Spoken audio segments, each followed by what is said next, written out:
오늘 하나님의 말씀을 봉독해 올려드릴 말씀은 사도행전 13장 42절에서 44절까지 보고 45절 A절에 있는 말씀 한 절 더 보겠습니다. 제가 갖고 있는 성경은 211쪽에 있습니다. 다 사신 줄 알고 봉독해 올려드리겠습니다. 그들이 나갈새 사람들이 청하되 다음 안식일에도 이 말씀을 하라 하더라. 회당의 모임이 끝난 후에 유대인과 유대교에 입교한 경건한 사람들이 많이 바울과 바나바를 따르니 두 사도가 더불어 말하고 항상 하나님의 은혜 가운데 있으라 권하니라. 그 다음 안식일에는 온 시민이 거의 다 하나님의 말씀을 듣고자 하여 모이니 유대인들이 그 무리를 보고 시기가 가득하여 사도행전 13장 42절에서 45절 A절까지 봉독해 올려드렸습니다. 자, 이제는 연하여 하나님의 말씀 이 본문과 함께 우리 지난주 다루었던 요한복음 4장 설명절과 함께 상황 속에서의 하나님의 가르침 이 모든 것을 종합하여서 오늘 말씀의 한 교훈을 함께 나누고자 합니다. 요한일서 4장 18절 우리 복음에 있어서 아주 귀한 말씀이죠. 요한일서 4장 18절 반드시 기억하고 있어야 합니다. 요한일서 4장 18절 사랑 안에 두려움이 없고 온전한 사랑이 두려움을 내쫓나니 두려움에는 형벌이 있음이라. 두려워하는 자는 사랑 안에서 온전히 이루지 못하였느니라. 아멘. 아멘이 잘 안 되시는 또 말씀이시죠. 여러분들 지금까지 쭉 본문 비시디아 지방의 한 도시에서 사도 바울의 설교가 끝이 났습니다. 우리가 잘 알듯 그곳에 이 하나님의 말씀을 듣는 무리들은 16절에도 등장하고 26절에도 등장하지만 특별히 26절 형제들아 아브라함의 후손과 너희 중 하나님을 경외하는 사람들아 이제는 명확하게 보실 수 있으셔야 합니다. 본문 속에 아브라함의 후손 그리고 너희 중 하나님을 경외하는 사람들 다른 말로 하게 되면 이방인들이죠. 유대인과 이방인들 그 뚜렷이 구별된 사람들이 이 사도 바울의 대이방인 선교의 첫 번째 1차 선교 여행의 그 마지막 설교를 통하여서 38절로 넘어갑니다. 이제는 형제들아라고 하나된 명칭이 등장하는 거예요. 사랑하는 성도 여러분, 다시금 오늘 여기에 모인 우리 한 사람 한 사람 각자 다 달라요. 다 틀려요. 성품도 다 틀려요. 살아온 환경도 다 틀려요. 그리고 조금 더 깊이 인생을 통찰하게 되면 우리 그저 제일 처음 겪고 있는 한 번에 처음 걸어가고 있는 단 한 번의 인생입니다. 아들도 처음 돼보았고 아버지도 처음 돼보았고 엄마도 처음 돼보았고 이것저것 처음 하는 인생이라 이것도 실수 저것도 실수투성이 허물투성이의 삶이 우리 모습인 거예요. 그렇게 각각 다 다른 사람들이 지금 함께 모여 예수 그리스도의 보혈로 말미암아 형제들아 자매들아 함께 할 수 있는 이 은혜가 얼마나 귀하고 복된지요. 다시금 예수 그리스도의 사랑이 그 놀라운 십자가의 사랑이 오늘 우리들에게 어떠한 은혜를 허락하여 주셨는지 우리 한 사람 한 사람 나아가 우리 소망교회 그리고 전 우주적인 하나님의 은혜가 하나 되게 하신 그 은혜가 저와 여러분들에게 새로워지기를 주의 이름으로 축원합니다. 38절 형제들아 그렇게 그 두 무리들을 하나로 모두어 결론의 말씀을 이끌어내었던 것 우리가 지지난주 또 말씀 강의를 통하여서 살펴보았더랬습니다. 다시 한 번 더 이 말씀 하나하나 성결에 하나 되게 하시는 초대 교회에 등장하는 은혜로운 한 장면이자 성경 말씀 속에 우리 성결을 나타낼 수 있는 증거인 거예요, 여러분들.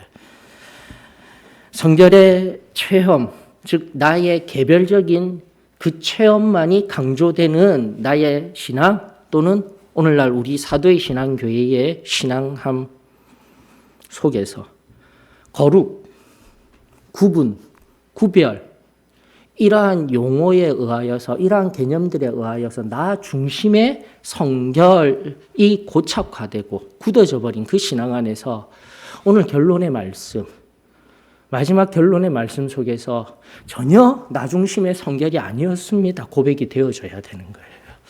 나 하나의 성결이 아니었습니다. 성경이 말하는 그리고 진리로서 우리 교회가 말하던 성결이 무엇인지를 오늘 새롭게 할 수 있는 은혜가 저와 여러분들에게 임하였으면 좋겠습니다. 우리 성결의 가장 큰 특징은 하나됨입니다. 다른 것 아니에요, 여러분. 성결케 된 그 각자 다른 사람들이 모여서 하나가 되었을 때 하나님과 그리스도와 성도가 연합을 이루고 하나됨을 이루고 그 성결의 놀라운 은혜에 거하게 될 때 그 이후 또다시 임하는 놀라운 은혜가 성령의 내주하심인 거예요. 임재하심인 거예요. 성결을 중심으로 한 우리 안에 죄들의 원죄의 문제까지 해결되어지고 나가 성결을 중심으로 한 성령 하나님의 충만한 임재. 이것이 바로 오순절 지금으로부터 늦은 비의 복음 나아가 요엘서가 이야기하고 있었던 이른 비에 그 예언되어졌던 말씀이 여기 보고 있는 사도행전 속에 이른 비로서 이루어진 이 놀라운 완성된 복음. 저기 또 옆 동네에 있는 풀가스펠이라는 이름으로 사용하고 있는 순복음. 그리고 또 한 장로교내의 신학자 저기 광나루에 있는 총장님 한 분이 이야기하셨던 온 복음. 이런 모든 성경 속 진리들을 이미 다 갖추고 알고 있었으며 경험하였던 신앙이 바로 우리의 신앙이었던 거예요, 여러분. 하나님 말씀에 의거하여서 온전한 신앙을 경험하였으며 또 그 온전하고 완전한 신앙, 성결 신앙 가운데에서 하나님의 은혜로 충만, 계속 강조해야 됩니다. 충만이라는 그 헬라어 플루티오의 의미는 모든 것이 가득 차 있어서 한 방울에 물을 한 방울만 떡 떨어져도 가득 흘러차고 넘치는 그러한 상태의 의미. 그것이 바로 우리가 성령 침례 후 우리가 살아가고 있는 우리의 상태가 되어져야 하며 끊임없이 반복되어지며 끊임없이 그 상태 속에서 세상 가운데서 승리의 삶을 살아내는 우리의 실제 모습이었다라는 것. 제일 처음의 모습이었다라는 것. 그리고 그것은 비단 우리의 모습이 아니라 초대교회로부터 예수 그리스도에 의하여서 예수님이 고대하고 바라시며 오늘 여기 이 땅의 모든 교회들의 원하시는 참된 모습. 하나님의 말씀과 인생의 역사들과 그리고 지금 여기에 우리가 가진 교리들, 진리의 교리들이 온전히 통합이 되어져서 다시 한 번 더 온전한 복음으로서, 완전한 복음으로서 또다시 하나 되게 하시는 성결의 역사 속에 성령이 임하시는 이 단순한 진리가 우리들 가운데 새로이 회복될 수 있는 저와 여러분들의 지금 여기에 신앙이 되어지기를 주의 이름으로 축원합니다. 그러면서 잊지 마셔요. 성결의 가장 큰 특징은 하나됨입니다. 하나 되어야 성령이 임하시는 거예요. 왜 성령의 역사가 없습니까? 왜 성령이 내 안에서 느껴지지 아니합니까? 왜 우리의 마음이 광야와 같이 각박하여져만 갑니까? 성령을 원한다라면 다시 한 번 더 하나 될 수 있는 하나됨에 전 우주적으로 공평하신 그 하나됨을 경험하며 내가 녹아 들어간 그 진실한 성결의 자리로 나아가게 될 때 놀라운 역사가 다시 임하게 되어질 줄 믿습니다. 자, 오늘 본문을 통해서 우리 발견하고 공동체적 신앙 안에서의 성결의 하나됨의 의미들을 발견하고 또다시 기도함으로써 그 은혜를 사모하는 저와 여러분들이 되었으면 좋겠습니다. 특별히 42절로부터 오늘 본문의 말씀 속에 보게 되면은 앞서도 말씀드린 이미 사도 바울의 설교의 말씀의 결론에 의하여서 형제들아 하나 되게 하는 성결의 그 은혜의 말씀의 증거들을 끄집어 올렸다면 42절로부터 45A절까지 앞서 말씀드린 하나 되게 할 대상으로서의 사람들이 많이 등장해요, 여러분들. 한번 찾아볼까요? 42절로부터 45절까지 어떠한 사람들이 등장하고 있는지. 42절에 그들, 사람들이, 43절에 유대인과 유대교에 입교한 경건한 사람들, 거기다 바울과 바나바, 그리고 44절에 온 시민이라고 되어 있네요. 또 온 시민들. 45절에 또 유대인들, 이토록 많은 사람들이 이 본문 안에 등장하고 있었던 거예요. 각양 다른 사람들이 등장하고 있는 거예요. 그러면서 이 사람들이 진정으로 하나 되어서 어떠한 은혜를 경험하였는지 이 마지막 13장의 마지막 구절이 그 결과를 이야기하는 놀라운 장면, 저와 여러분들의 아름다운 모습이 되어지기를 원합니다. 조금 이따 살펴볼 수 있도록 하십시다. 자, 제가 왜 이 지금 사람들을 먼저 살펴보아야 하냐면 우리가 또 성경을 읽을 때 오류를 범할 수 있는 방법론적인 문제입니다. 우리 성경에 보게 되면 동그라미 쳐진 데가 있죠. 그리고 어떤 데는 동그라미가 2개가 나오는 데가 있어요. 성경 한번 유심히 보셔요. 맞습니까? 그리고 42, 43절에 보게 되면 동그라미로 묶어놨는데 이런 부분들이 우리가 말씀을 말씀대로 바라보지 못하게 하는 거예요. 42, 43절을 맥락적으로 묶어버렸어요. 어느 누가 그랬는지는 모릅니다. 여러 가지 그 성경이 원본의 성경이 전하여지면서 여러 가지 가설들이 많이 있지만 오늘 그런 시간들을 나누는 시간들은 아니기 때문에 42절과 43절을 하나로 묶어서 또 44절에 동그라미가 보이죠. 이렇게 맥락으로 누군가가 묶어놨는데 이런 부분들 때문에 우리가 성경을 잘못 바라볼 수가 있는 거예요. 여러분들 42절과 43절은 분리시켜야 합니다. 즉 오히려 42절이 41절 다음으로 가야 되는 거예요. 왜냐하면 여러분들 여기 그들, 사람들 누구인지 몰라요. 애매모호해요. 그러다 보니 여기에서 분리되다 보니 그들이 누구인지 모르겠어요. 대명사로 되어져 있는 그들이 도대체 누구인지 알 수가 없어요. 알 수가 없어요. 그렇게 하다 보니 많은 사람들이 맥락적으로 이야기를 그들이라고 하면 바울과 바나바인 줄 알고 있어요. 바울과 바나바가 나갈 때 사람들이 청와대 다음 안식일에 이 말씀을 하라 하더라라고 이해할 수 있어요. 그러나 그게 아니다라는 겁니다. 바로 유일하게 킹 제임스 버전, 우리가 미국에서 사용하고 있는 영미권에서 가장 권위 있는 그 말씀이 정확하게 표현하고 있습니다. 여기에서 그들은 바로 유대인들입니다, 여러분들. 기록하셔야 돼요. 반드시 기록하셔야 돼요. 성경을 보다가 우리가 지금 원어 성경이 하나님의 무오성을 이야기하지 우리가 바라보고 있는 성경, 개역 성경은 다 이제 번역본으로서 바르게 이해하기 위해서 끊임없이 다른 성경과 비교하고 원본들을 바라봐야 할 이유들이 여기 있는 것입니다. 자, 다시 한 번 더 그들이라는 것은 바로 유대인들이 나가버리고 남은 이방인들인 거예요, 여러분들. 여기에 사람들이. 그렇게 킹 제임스 버전이 정확하게 표현하고 있습니다. 그러면서 이제 의미가 정확하게 또 해석이 될 수 있는 부분인 거죠. 즉 지금까지의 사도 바울이 전한 이 말씀 유대인들에게는 도저히 이해가 안 되는 거예요. 이게 무슨 말이야?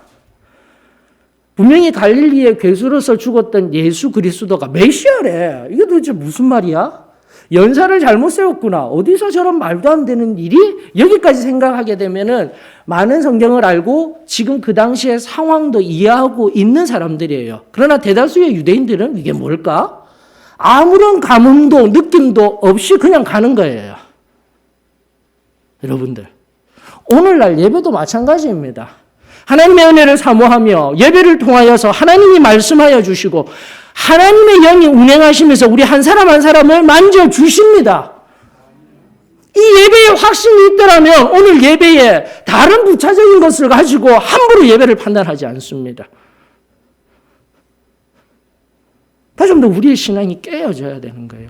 바로 이 유대인들과 같은 모습으로 내 마음에 들지 아니하고 내 판단과 내 기준에 응하지 아니한다 하여서 성령 하나님이 지금도 교회를 통하여 일하시고 또다시 성령 하나님이 오늘날 핍박받고 오늘날 손가락질을 받는 교회를 통해서 말씀하시는 것.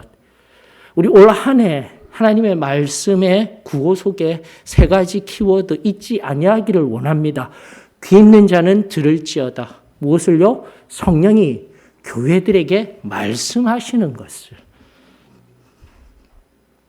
그래서 지금 우리의 신앙 오늘날 격리 사회 속에서 점점 나약해져 갈 때에 바로 여기 이 본문 속 유대인들의 모습과 같이 예배를 드리고도 또 하나님과 만날 수 있는 예배를 귀히 여기는 마음도 다른 부차적인 가지들에 의하여서 이것을 소중히 여기지 못하고 이것을 귀히 여기지 못하며 내가 지금 하나님의 그 은혜를 외면하고 있지는 아니한지 우리 자신을 깊이 살펴야 할 때인 줄 믿습니다. 오히려 여기 사람들 이방인들이 더욱더 이 말씀을 다음번에도 들려주시옵소서. 여기 바로 이러한 사람들의 마음, 결국 앞서 말한 이제는 유대인들의 구원의 시대가 끝나가고 이방인들의 시대의 문이 활짝 열려서 오늘 여기 대한민국에 내가 하나님의 은혜 안에 하나님의 사랑 안에 예수 그리스도의 십자가의 그 보혈의 공로를 경험하며 하나님께 감사할 수 있는 이 은혜를 허락하여 주신 것 우리 모두 하나님께 감사를 드리십시다. 나는 이방인입니다. 나는 순례자입니다. 제발 어떤 특권 받은 자와 같이 오늘날 만연되어지고 있는 하나님 은혜라는 커다란 개념 안에서 나는 무슨 하나님의 자녀라는 특권화가 아니라 다시 한번 더 가장 낮은 마음으로 나는 가장 쓸모없는 자이지만 나는 연약한 자이지만 오늘 기도의 한 구절과 같이 지지난주에 계속해서 말씀드리는 바와 같이 바울이 지금도 인식하고 있는 사도 바울이 인식하고 있는 그 자신은 철저하게 괴수 중에 괴수였고 나는 아무것도 아닙니다. 하나님 앞에 이 진정한 고백이 임하게 되어질 때 올려지게 될 때 은혜가 임하는 거예요, 여러분. 특권 받은 자같이 여기지 마십시오. 우선순위를 바꾸지 마십시오. 다시 한번 나는 가장 비천한 자로서 하나님의 은혜를 경험한 자입니다.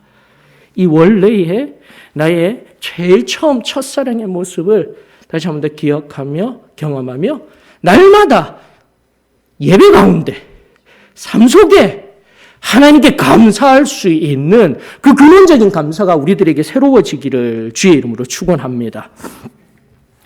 그러면서 43절의 이야기는 바로 회당의 모임이 끝난 후 일주일간의 이야기인 거예요, 여러분. 이렇게 맥락이 분리되어져야 합니다. 43절에 회당의 모임이 끝난 후에 소수 유대인들과 그 다음 또다시 앞서도 이야기했던 유대교에 입교한 경건한 사람들, 계속된 26절에 하나님 앞에 경건한 사람들, 이 사람들이 오히려 사도 바울과 바나바와 함께하며 그들에게서 더욱더 귀한 하나님의 진리를 얻으려는 마음, 이 마음이 오늘 우리들에게 필요한 거예요. 다시 한번 처음 우리에게 주셨던 이 진리, 말씀에 의한 진리, 우리 복음에 입각한 이 놀라운 진리들을 계속하여서 상고하며 나아가는 은혜가 있기를 원합니다. 이것이 목회적으로 적용이 되어져야 하는 겁니다.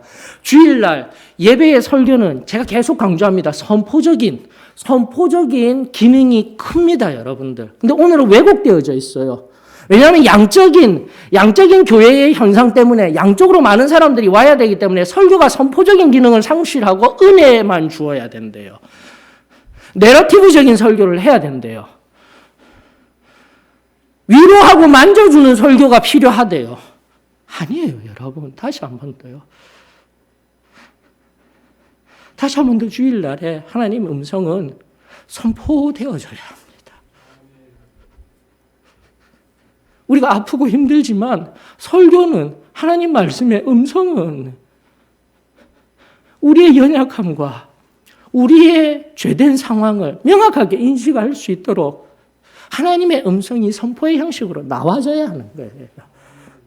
그리고 나서 초대교회에 무엇을 하였습니까? 일주일 동안 두 사도인 바울과 바나바와 더불어 말하고 행하는 주중에 성경 공부. 이제 성경 공부가 서로 대화하는 거예요. 양방향의 소통, 다방향의 소통이 이루어지며 성경 공부를 해야 되는 거예요, 여러분. 초대교회의 모습이었던 것입니다. 그러면서 성경 공부를 통해 서로 대화하고 나누고 함께 하면서 하나님의 말씀의 깊이에 더 들어가는 거예요. 그리고 나아가 지지난주에도 알려드린 바와 같이 목회적인 양육, 목회자로서의 기능적인 모습, 그리고 나아가 양의 기능적인 모습으로서도 우리가 살펴야 되는 거예요. 그런 의미에서 우리 장유한 형제가, 우리 작년에 소천한 장유한 형제를 볼 때마다 제가 한 번씩 기억할 때마다 늘 안타까워요. 여러분들 다 잘 아시지 않습니까? 그 연약한 몸으로 파킨슨씨, 몸도 제대로 가눌 수 없는 몸으로 매주일 제일 먼저 와요. 제일 먼저 와서 교회 앞마당 쓸며 저 불편한 사람 왜, 세상의 시각은 저 불편한 사람을 왜 저렇게 노예와 같이 여기고 있지? 아니에요. 그분의 기쁨이기 때문에. 모르면 비난받을 수 있어요. 비난할 수 있어요. 그러나 그거 가장 좋아하고 자신이 할 수 있는 걸 하겠습니다.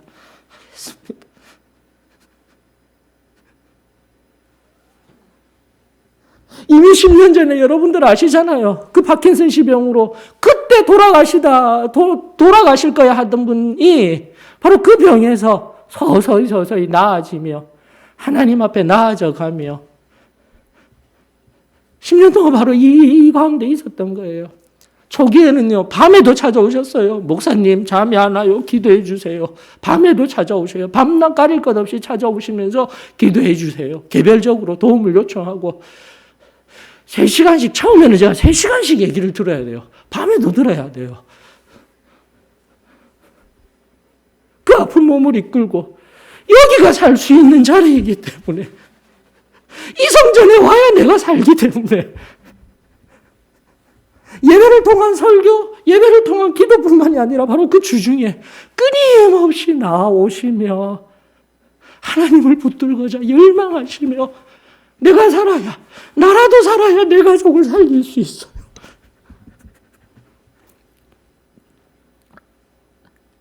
그러면서 조금씩 다듬어져 가시며 일반적인 목회적인 조언 속에서 자신이 얼마나 부족하고 연약하였든지 일방적인 통로의 사람이었는지 자신의 가족을 아프게 하였습니다. 목사님, 내가 바로 서야 되겠죠. 내가 온전히 서야지 내 가족이 살겠죠. 같이 함께 기도하며 주중에 함께 나누며 이것이 신앙입니다, 여러분. 저는 43절이 굉장히 중요하다고 여깁니다. 다시금 사도 바울과 바나바가 그 이제 소수의 무리였지만 유대인과 하나님을 경외하는 이 이방인들이 바울과 바나바를 쫓으며 더불어 말하였다라는 것, 것을 여러분들 기억할 수 있기를 원합니다. 오늘도 내가 한 번의 예배, 그 한 번의 예배도 드리기가 너무 힘든 시대 속에서 지금 내 영혼이 어떠한 상태에 있습니까? 메마른 상태에 있지 않습니까? 영혼의 샘이 터져 나오듯 그렇게 젖은 상태에 있습니까? 나 자신을 정직하게 고백할 수 있어야 하는 거예요. 하나님 앞에서 우리 모두가 지금의 내 영혼의 마른 상태를 하나님 앞에 정직히 고백하며 또다시 하늘로부터 임하는, 아니 내 안에 내주하시는 그분으로부터의 참된 하늘의 기쁨과 평안이 흘러넘쳐야 할 때인 줄 저는 믿습니다. 그 내가 새로워지기를 원하며 공동체적인 신앙 가운데 또다시 가르침이라고 하니까 일방적인 용어 같죠. 아니요. 함께 나눔. 다시 나눔. 그 나눔과 공동체적 신앙 속에서의 함께함에 만나지는 못하더라도 함께하지는 못하더라도 줌으로서 병행되어지고 있는 매일매일 흘러가고 있는 말씀 앞에 하나님과의 친밀한 교제 앞에 다시 한번 우리 회복될 수 있는 우리의 신앙함이 새로워지기를 주의 이름으로 축원합니다.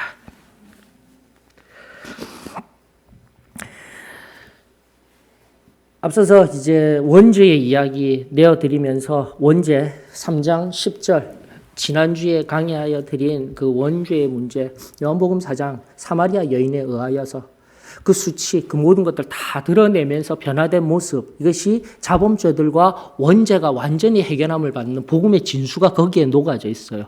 거기에 덧붙여서 누가복음 19장에 등장하는 삭개오 이야기까지 거기에서 우리 교리가 명확하게 이야기하고 있는 배상의 문제까지 배상이 꼭 구원 이전의 문제들만 배상하는 것이 아니라 지금 여기에 발견된 죄가 있고 여기에 관계된 여기에 현재에 파괴된 관계들에 의해서 배상이 늘 필요한 거예요, 여러분. 우리의 가장 단순하였던 진리들이 어느 날 다 희미해져 버리고 나만의 교리와 나만의 나중심적 신앙생활에서 살아갈 때에 다시 처음으로 돌아가십시다. 처음 순전하였던 진리로 돌아가십시다. 처음 사랑으로 돌아가십시다. 그리고 오늘 중요한 하나의 아주 귀중한 하나됨의 이 성결의 깊은 은혜의 자리로 나갔으면 좋겠어요. 창세기 3장에 의하여서 3장 9절에 하나님의 그 죄범한 아담과 하와를 향한 제일 처음에 신이 하나님이 그리고 오늘 참 감사하게도 출애굽기 3장 14A절을 통하여서 하나님이 어떠한 분이신지를 우리에게 명확하게 알려주신 나는 스스로 있는 자이다. 여호와 그 말씀은 시공간을 초월하여 우리와 늘 함께 있는 자입니다. 이 은혜가 있어야 하는 거예요. 하나님 하나밖에 없는 존재 그런 철학적인 존재가 아니라 다시 한 번 더 성경이 말하는 하나님은 신명의 대표적인 명칭이 될 수 있어요. 구약 성경 속에서. 그러나 우리가 섬기고 있는 하나님은 여호와이신 거예요. 그 여호와 뜻이 무엇입니까? 다시 한 번 더요. 스스로 계시되 우리와 늘 함께 계시는 그 은혜가 다시 회복되어져야 하는 거예요. 나의 성결 속에서도 늘 함께 계시는 한 분이 계시니 바로 여호와 하나님이십니다. 이 깊은 진리가 새롭게 회복이 되어졌으면 좋겠어요. 그러면서 하나님이 너가 어디 있는지 죄범한 상태에서 아담과 하와가 어디 있는지 몰라서 아담아 내가 어디 있느냐 물으셨겠습니까? 이 질문에 다시 한 번 더 우리는 응답해야 되는 거예요. 하나님 내가 이 죄된 자리에 여기에 있습니다. 이것이 바로 창세로부터 우리에게 들려주신 복음의 진수였던 거예요. 지금도 마찬가지예요. 내가 어디 있느냐 물으실 때 하나님 나 여기 이 아프고 시린 이곳에 있습니다. 손 드셔야만 합니다. 손을 들어야 하는 거예요. 하나님 내가 아프고 힘이 들어요. 나는 문제가 많아요. 나 허물투성이에요. 나는 완전한 존재가 아니에요. 하나님 나 좀 꼭 붙들어 주시옵소서. 이 응답이 있어야죠. 이 응답이 있어야죠. 근데 원죄가 무엇이라고 하였습니까? 하나님께 대한 불순종. 바로 3장 10절이 이야기하고 있던 수치심을 느끼는 거예요. 두려워하는 거예요. 그리고 숨어버리는 거예요. 이것이 바로 성경이 말하고 있던 그 원죄의 끊임없는 그 특성이 오늘 우리도 끊임없이 실제적으로 말과 행위로 범죄하게 하는 원죄, 오리지널 신. 내가 지금 행한 일들 드러날까 봐 두려워하고 사람들의 눈에 특히나 하나님은 다 알고 계십니다, 여러분. 수치스러워할 이유가 없어요. 그 연약함, 그 실수투성이 아니 그 범죄한 자리 그대로 하나님 앞에 나오면 우리 하나님이 어떻게 하십니까? 예수님 지난주에 강의 드리는 바같이 예수님이 십자가에서 모든 자신의 수치심을 다 드러내셨어요. 자신이 죄범한 것이 아니라 모든 인류 또 나아가 나의 죄를 위하여서 인류 모든 각자의 수많은 죄를 혼자 다 짊어지시고 2000년 전 해결하여 주셨습니다. 우리는 그것을 믿는 거예요. 그 믿음으로 말미암아 중생의 경험을 하고 그 믿음으로 말미암아 원죄가 깨끗하여지는 은혜를 경험하는 거예요. 그리고 그분과 온전히 하나 되는 성령이 충만하게 임하여서 그 성령으로 말미암아 오늘 여기에 또다시 정직한 영으로 지난번에 얘기한 정직함이 회복돼야 됩니다. 정직해야 되는 거예요. 뻔뻔함이 아니라 정직함으로 하나님 앞에 서서 하나님 내가 여기에 있습니다. 나 부족한 중에 있습니다. 나 연약한 중에 있습니다. 하나님, 하나님의 옷자락을 부여잡기를 원합니다. 붙들기를 원합니다. 그 진실한 고백이 나와야 그 진실한 회개를 통하여 오늘도 하나님의 은혜가 우리들 가운데 임하는 거예요. 이 단순한 진리들 앞에 우리 다시 새로이 설 수 있기를 주의 이름으로 축원합니다. 드러날 것만 같은 수치심, 그에 따른 두려움, 그리고 회피해버리고 무시해버리고 숨어버리는 것 하나님이 원하시는 게 아니에요. 그러면서 창세기 4장으로 연결되어져서 가인의 이야기 해드렸습니다. 여러분, 가인 결국은 아벨이 받는 정직한 예배를 통하여서 정직한 바른 방법을 통하여서 핏부림으로 하나님 앞에 제사를 드린 그 제사를 하나님이 받으시는 것을 보고 가인이 자기 비하의 자리에 들어가는 거예요.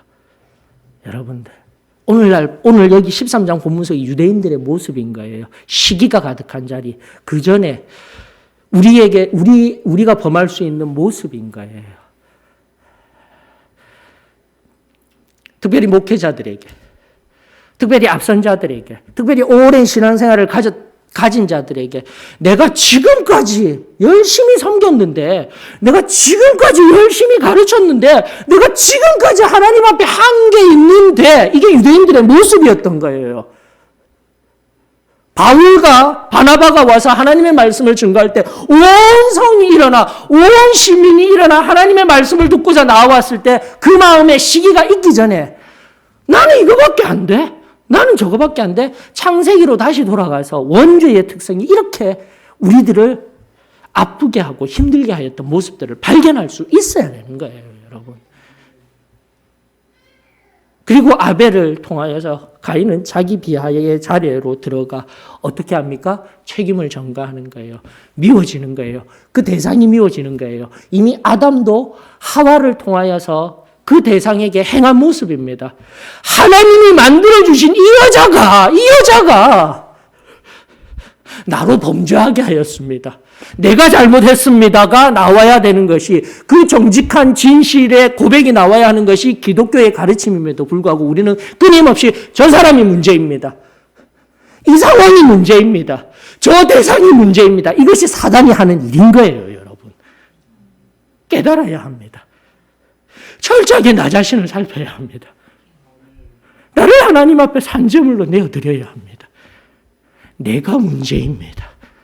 하나님, 내가 문제입니다. 내가 여기 있습니다. 나를 불쌍히 여겨주시옵소서.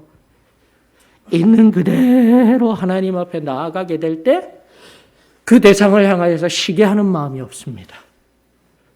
어떠한 상황을 통하여서 변명하는 마음이 없습니다. 나의 문제입니다. 내 문제입니다. 다시금 회개를 통한 그 진실한 은혜의 자리로 들어가 내가 앞전에 처음 살아오며 경험했던 중생 성결, 완전 성결이 낮은 자리로 갔다가 다시 한 번 더 완전 성결을 경험할 수 있는 거예요.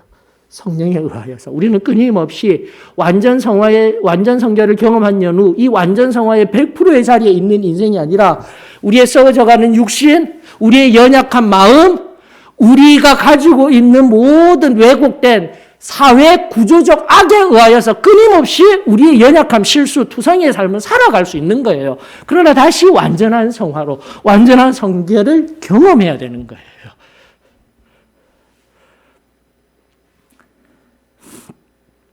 만약 정직한 심령으로 하나님 앞에 엎드리지 아니하고 십자가를 바라보지 못한다면 우리는 끊임없이 그 이후에 원죄가 씨로서 우리 안에 우리의 마음속에 심겨지고 그 마음에 일어나는 시기, 질투, 분노, 나태, 교회의 역사 속에 일어났던 그 모든 것들이 우리 마음으로부터 이제는 점점 자라나 결국 행위에, 발화에, 즉 말로 하는 범죄, 행함으로 하는 범죄들이 나타나게 될 수가 있는 거예요.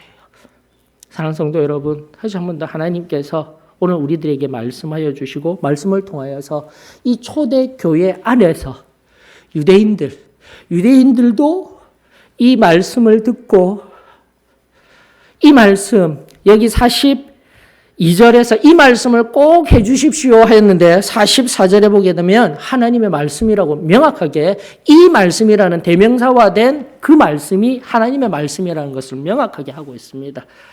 이 하나님의 말씀을 듣고자 하여 모였습니다. 지금도 하나님의 말씀은 명확하게 선포되어지고 오늘도 증거되어졌습니다. 내가 정직해야 되는 거예요. 내가 하나님 앞에 서야 되는 거예요. 다시 한 번 더 사도 바울처럼 나는 괴수 중에 괴수입니다.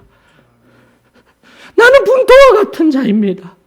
그 위대한 사도 바울이 끊임없이 고백한 그 고백이 오늘날의 높아진 마음, 교만하여진 마음, 그로 인하여서 정말 참된 그 누군가를, 참된 상황을 왜곡하고 거짓의 아비의 귀에 내 귀를 기울이고 있다라면 오늘도 겸손히 하나님 앞에 엎드려야 하는 거예요.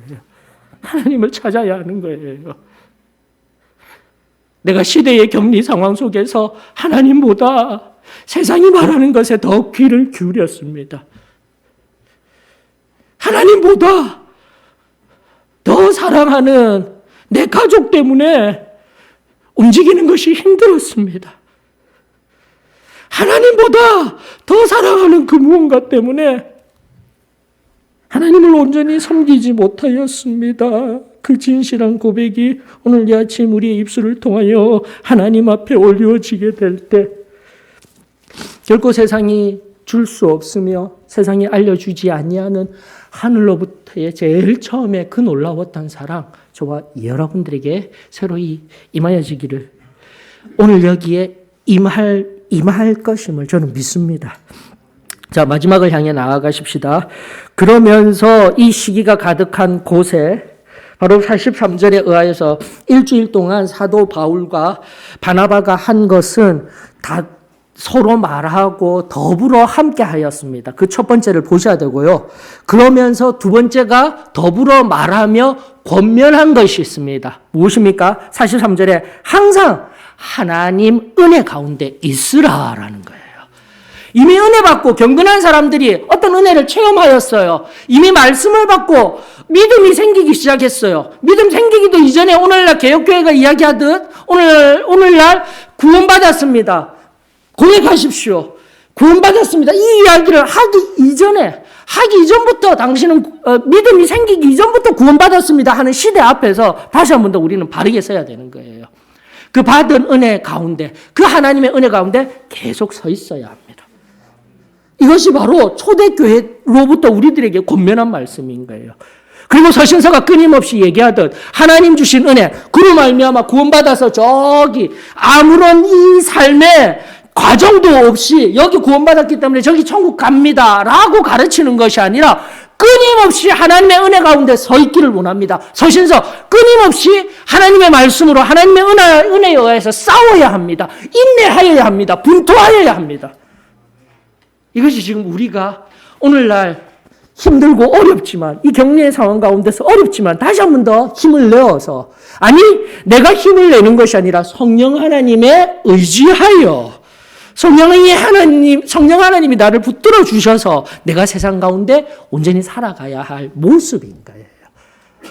죄와 싸워야 합니다.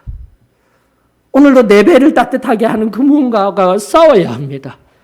하나님보다 더 사랑하는 것을 밀어내어야 합니다. 그 진정한 영적 전투가 온전히 회복되어지기 위해서 성령이 필요합니다. 내가 말하지 아니하여도 52절, 23절에 13장에 52절이 이야기하듯 제자들에게서는요, 그 기쁨과 성령이 충만하였더라. 하나님이 선물로 내어주시는 그 성령의 온전한 은혜의 역사에 의하여서, 성령 충만의 역사에 의하여서 하늘의 기쁨이 충만한 상태로서 또다시 지금 여기에 아프고 힘든 상황 속에서 유대인들이 벌떼같이 일어나 지금 바울과 바나바와 그 일행들을 외면하는 상황 속에서도 제자들은 성령에 충만하였으며 기쁨에 충만하였습니다. 이 놀라운 하나님의 말씀이 오늘 여기 우리들에게 온전히 임하여지기를 주의 이름으로 축원합니다. 자, 정리합니다. 제가 종종 이야기하고 있는 바로 이 성령과 기쁨과 성령이 충만합니다가 오늘날 현대성 속에서 왜곡되어져서 나타나는 이 마지막은 정말 중요해요. 또 이야기해야 돼요. 기독교 은사주의와 지난번에 알려드렸던 기독교 희락주의 조심해야 합니다. 여기 성령 충만이라는 의미 속에서 기독교 은사주의가 오늘 우리들에게 현상적으로 우리들에게 보여지고 있어요. 그러나 우리는 은사주의가 아닙니다라고 하였습니다. 또 지난번 알려드렸던 이 땅에서의 기쁨 최고입니다. 이 땅이 주신 것들이 최고입니다 하였을 때 그 희락주의가 우리와는 다릅니다 하였을 때 그럼 우리는 무엇입니까? 예, 기독교 오순절 완전주의입니다. 우리는 누가 뭐래도 용어들도 정립이 되어져야 돼요. 우리는 완전한 성화의 은혜를 믿습니다. 지금도 그 완전 성화가 오늘 나의 삶의 매 순간순간이죠. 시간성 속에 늘 함께 할 수는 없어도 바로 이것을 깨달아 하나님 앞에 온전한 성결, 그 완전한 성결의 자리에 서기 위해서 끊임없이 하나님 앞에 나 자신을 살피며 성령으로 충만해지기를 원하는 신앙이 바로 우리의 신앙인 거예요. 그런 의미에서 기독교 은사주의는 온전한 교회론, 즉 평신도와 교회 사역자들, 목회자들의 간격을 확실히 줄였어요. 성경이 말하는 교회론을 회복시켰어요. 즉 초대교회에서 이야기하고 있던 평신도들이 은사에 의하여서 각자 주신 선물에 의하여서 교회에서 일을 할 수 있도록 만들었어요. 이것은 우리 사도의 신앙교회 안에서도 가지고 있는 평신도가 하나님 앞에 일할 수 있는 모습을 가지고 있었던 거예요. 그러나 은사주의에 의하여서 먼저 되어지고 집중하게 하는 것이 막 방언, 여기서 말하는 방언은 성령 침례를 받을 때 외국어가 아니라 이상한 말로 막 행하며 영적인 현상이라고 말하고 있는 그 현상에 집중하게 하는 것은 아닌 거예요. 아니라고 말할 수 있어야 돼요. 그것은 우리의 것이 아닙니다 하여야 되는 거예요. 그것이 바로 우리가 가지고 있었던 것이고, 두 번째 기독교 희락주의도 마찬가지입니다. 하나님이 만드신 이 모든 것들을 바라보면 하나님이 이 모든 것들이 좋았더라라는 것에 의하여서 땅의 것들을 먼저 바라보게 하는 거예요. 지금 주신 모든 것들에 감사하며 그것으로 하나님께 영광을 올려드려 하고 있지만 결국 위의 것들을 바라보며 위의 것에 의하여 이 땅을 순례자와 같이 살아가는 우리들, 잠깐뿐인 이 땅 가운데 이 모든 것들을 바라보게 하는 것이 아니라 영원한, 즉 처음과 끝을 넘어서 영원한 것들을 바라보게 하는 것에 우선순위를 두는 게 아니라 어디로요? 이 땅의 것들. 이 땅의 좋은 것들로 하나님께 감사하도록 말하고 있는 기독교 희락주의 아닙니다. 우리는 그렇게 되면 안 되는 거예요. 근데 오늘날 우리 한국 상황 속에서요. 특별히 점점 더 물질적으로 풍요로워지는 세대 속에서 가장 우리가 유혹받기 쉬운 기독교 안의 모습이 바로 기독교 희락주의예요. 여러분들. 하나님 주신 것이기 때문에 그것으로 모든 것 기뻐해야 됩니다. 아니에요. 여러분들, 하나님이 계시기 때문에 하나님이 주신 은혜로 말미암아 물질의 많고 적음이 중요한 게 아니에요. 이 땅의 것들의 풍요로움으로 말미암아 하나님께 감사하는 것이 아니라 하나님이 주신 은혜로 말미암아 이 땅의 물질이 적다 할지라도, 이 땅에 내가 가진 것이 없다 할지라도, 지금도 아픔과 고통 속에 있다 할지라도 하나님으로 말미암아 나는 기쁨 충만합니다. 이것이 우리 신앙인 거예요. 전혀 다른 고백이고 전혀 다른 내용입니다, 여러분들. 다시 한 번 더 하나님의 말씀 속에서 또다시 내가 누리고 있던 여기 이 본문 속에 자신들이 누리고 있던 가르침들, 자신들이 가지고 있던 영향력들이 이제는 잊혀져 가고 갑작스러운 바울과 바나바의 동작으로 인하여 온 성이 들썩들썩하는 모습을 바라보며 시기가 가득하였을 때 오늘 우리의 모습들을 바르게 살펴야 하는 거예요. 하늘로부터의 임하는 성령의 충만과 하늘로부터 그 성령에 의하여서 오직 하나님께서만 주실 수 있는 그 기쁨으로의 충만함이 우리 신앙의 근본입니다. 여러분들. 새롭게 회복되어져야 돼요. 기독교가 다시 일어나야 되는 거예요. 그러면서 오늘 우리 처음으로 다시 돌아가 성결의 신앙 회복해야 됩니다. 하나됨의 역사가 있어야 합니다. 모든 사람들, 여기에 모인 각 세계 많은 사람들이 하나님의 말씀 앞에서 다시 한번 내 자리에서 하나님을 부르짖고 하나님을 찾으며 또다시 수치스러운 것들, 내 안에 외면하는 것들, 하나님보다 더 사랑하는 것들 하나하나 정리하며 깨트려 버리는 우리 주님의 그 놀라운 은혜, 조금만 더 깊게 들어가면 인간의 가장 유한함과 한계성을 대표하는 용어이자 실존적인 문제, 죽음조차도 이기신. 여러분들, 죽음은 내가 어떻게 할 수 없는 것입니다. 언제 찾아올지 모르는 것이에요. 그러나 죽음조차도 이기시고 영원한 생명을 주신 그 은혜의 자리로 들어가야 내가 오늘 여기 내 연약함을 인정하고 인지하고 하나님 앞에 고백하면서 성결의 깊은 신앙 속에서 오직 위에 그 신령한 것들로만 가득가득 채워져 세상의 모든 것들을 분토와 같이 여겼던 우리 제일 처음에 그 사랑, 그 은혜가 우리들에게 새롭게 회복되는 거예요. 회복되는 거예요. 정직한 자리로 나아가십시다. 그러면서 여러분들 성결을 이제는 정확하게 표현하고 싶어요. 한국 사도의 신앙교회 제가 세 번째 감독입니다. 이 진리를 모르는 것이 아니라 다시 한 번 더 1대 감독이셨던 윤종원 목사님, 2대 감독이셨던 박영근 목사님, 그때 다 지나갔습니다. 그리고 제일 처음 오셔서 이 진리를 알려주셨던 우리 바레트 선교사님, 사람은 흘러갔습니다. 시간은 흘러갔습니다. 오늘 여기를 살아낼 때에 도대체 이 성결을 우리가 어떻게 바라보아야 하나, 이 진리를 어떻게 바라보아야 하나, 다시 한 번 더 우리에게 성결, 나의 성결로 인하여서 구분하고 다른 사람을 구별 짓는 것이 아니라 성경이 말하였던 성결은요, 모든 사람의 모든 것들의 성결입니다. 이걸 잊어버리지 말아야 돼요. 나만의 성결이 되어져 버리게 되면은 저 사람을 정죄하게 되는 것이 이 성결 신앙의 가장 커다란 문제인 겁니다, 여러분. 기억하십시오. 내가 성결되었습니까? 그리고 내가 하나님의 은혜의 그 깊은 자리에 거하고 있습니까?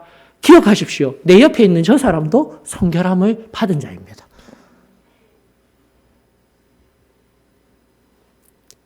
오늘 여기에 지금 살아가고 있는, 여기에 모인 우리 한 사람 한 사람은 과거에 전부 성결함의 은혜를 경험한 사람이에요. 90% 이상이.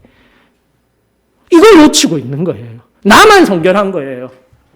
그리고 나와 코드가 맞는 사람들만 성결한 거예요. 이건 성경적인 성결이 아닙니다, 여러분.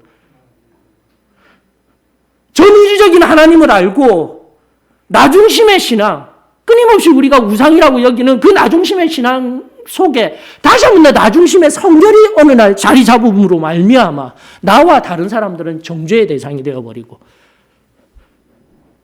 잘못된 사람들이 되어버리고 싸워야 할 대상이 되어버리고 결코 하나 될 수 없도록 만들어버리는 오늘 내 안에 그 숨은 나만의 성결을 반드시 깨트려버려야 합니다.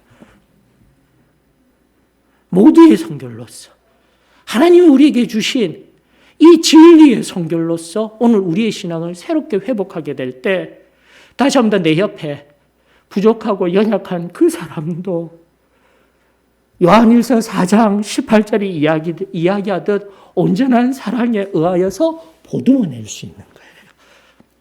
알아낼 수 있는 거예요. 오늘 우리가 진리 가운데 거하였습니다. 내가 진리를 사랑합니다. 이 신앙을 사랑합니다 하였지만 얼마나 부분적이고 파편적인 신앙으로 전락하였는지 우리 자신을 깊이 하나님 앞에 엎드려 나 자신을 살피며 여러분들 기억하십시다. 이제는 제가 이 신앙을 이제는 바르게 표현하고 싶어요. 이 신앙의 중심이 되는 가장 중요한 사상은 이제는 모두어지고 보듬어진 신앙, 성결을 중심에 세워야 합니다. 모두의 성결입니다.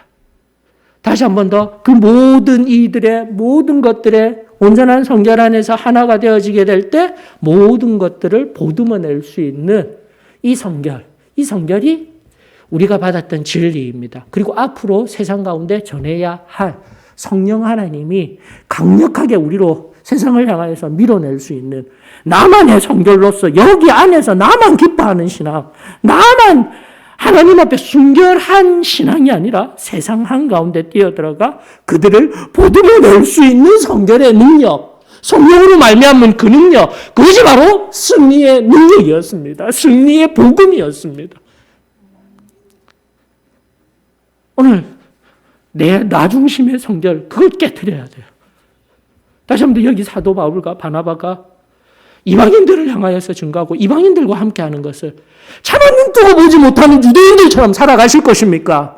아니면 다시 한 번 더 부족하여도 연약하여도 내 형제자매를 끌어안고 아니 더 나아가 세상이 나를 핍박하고 세상이 나를 몰라준다 할지라도 그들을 끌어안아야 할 존재가 바로 우리들인데 오늘 나는 어떻게 살아가고 있습니까? 예수 그리스도의 그 온전한 사랑 가운데 다시 그 기쁜 은혜 가운데로 우리는 다시 들어가야 합니다. 다시 젖어져야 합니다. 십자가의 그 온전한 사랑이 오늘 저와 여러분들에게 그 받았던 사랑 다시 회복시키고 내가 부족한 자입니다. 내가 연약한 자입니다.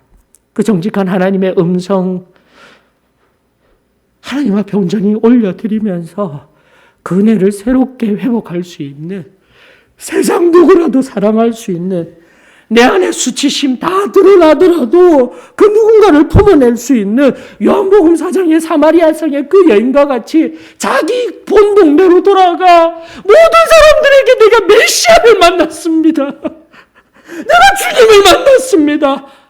나 6번째 남자가 있음에도 불구하고 나 수치스러운 모습에도 불구하고 내가 만난 주님은 확실합니다. 내 주님이 살아계신 분이십니다. 그 놀라운 고백이, 그 놀라운 성결이, 그 놀라운 성령 충만의 역사가 오늘 우리들에게 새로이 회복될 수 있기를 주의 이름으로 축원합니다. 다 같이 일어나셔서 찬송가 303장입니다. 303장. 사람이 할 수 없는 하늘의 그 온전한 은혜. 오늘 또다시 하나님 앞에 겸손히 엎드려 정직한 영으로 기도할 때에 우리 하나님께서 놀라운 은혜로 우리들 가운데 부어주실 줄 믿습니다. 303장 찬송으로 고백하면서 깊은 은혜의 자리로 나아가십시다.